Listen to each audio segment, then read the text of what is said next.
بسم الله الرحمن الرحيم. إذا وقعت الواقعة ليس لوقعتها كاذبة خافضة رافعة. إذا رجت الأرض رجا وبست الجبال بسا فكانت هباء منبثا وكنتم أزواجا ثلاثة فأصحاب الميمنة ما أصحاب الميمنة وأصحاب المشأمة ما أصحاب المشأمة والسابقون السابقون أولئك المقربون في جنات النعيم ثلة من الأولين وقليل من الآخرين على سرر موضونة متكئين عليها متقابلين يطوف عليهم ولدان مخلدون بأكواب وأباريق وكأس من معين لا يصدعون عنها ولا ينزفون وفاكهة مما يتخيرون ولحم طير مما يشتهون وحور عين كأمثال اللؤلؤ المكنون جزاء بما كانوا يعملون لا يسمعون فيها لغوا ولا تأثيما إلا قيلا سلاما سلاما وأصحاب اليمين ما أصحاب اليمين في سدر مخضود وطلح منضود وظل ممدود وماء مسكوب وفاكهة كثيرة لا مقطوعة ولا ممنوعة وفرش مرفوعة إنا أنشأناهن إنشاء فجعلناهن أبكارا عربا أترابا لأصحاب اليمين ثلة من الأولين وثلة من الآخرين وأصحاب الشمال ما أصحاب الشمال في سموم وحميم وظل من يحموم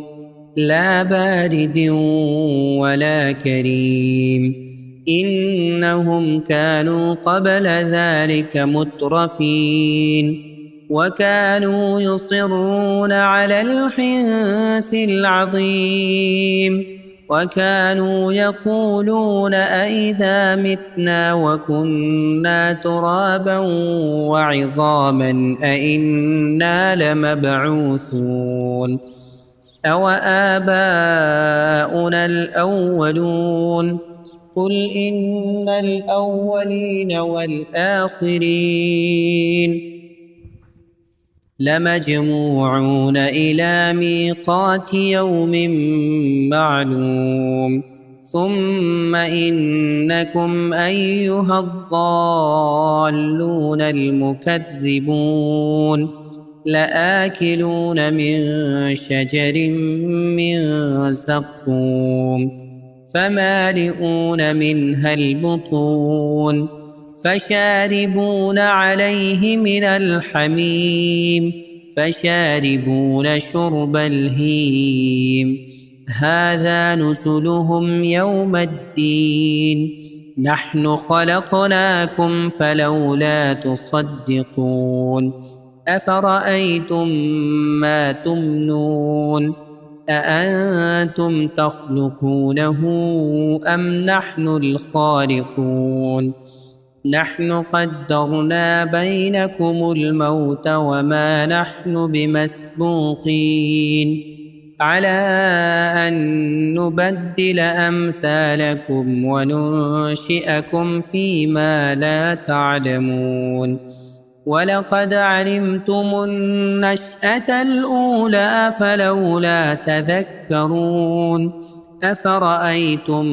ما تحرثون أأنتم تزرعونه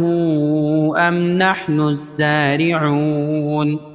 لو نشاء لجعلناه حطاما فظلتم تفكهون إنا لمغرمون بل نحن محرومون أفرأيتم الماء الذي تشربون أأنتم أنزلتموه من المزن أم نحن المنزلون لو نشاء جعلناه أجاجا فلولا تشكرون أفرأيتم النار التي تورون أأنتم أنشأتم شجرتها أم نحن المنشئون نحن جعلناها تذكرة ومتاعا للمقوين فسبح باسم ربك العظيم فلا أقسم بمواقع النجوم وإنه لقسم لو تعلمون عظيم إنه لقرآن كريم في كتاب مكنون لا يمسه إلا المطهرون تنزيل من رب العالمين أفبهذا الحديث أنتم مدهنون وتجعلون رزقكم أنكم تكذبون فلولا إذا بلغت الحلقوم وأنتم حينئذ تنظرون ونحن أقرب إليه منكم ولكن لا تبصرون فلولا إن كنتم غير مدينين ترجعونها إن كنتم صادقين فأما إن كان من المقربين فروح وريحان وجنة نعيم وأما إن كان من أصحاب اليمين فسلام لك من أصحاب اليمين وأما إن كان من المكذبين الضالين فنزل من حميم وتصلية جحيم إن هذا لهو حق اليقين فسبح باسم ربك العظيم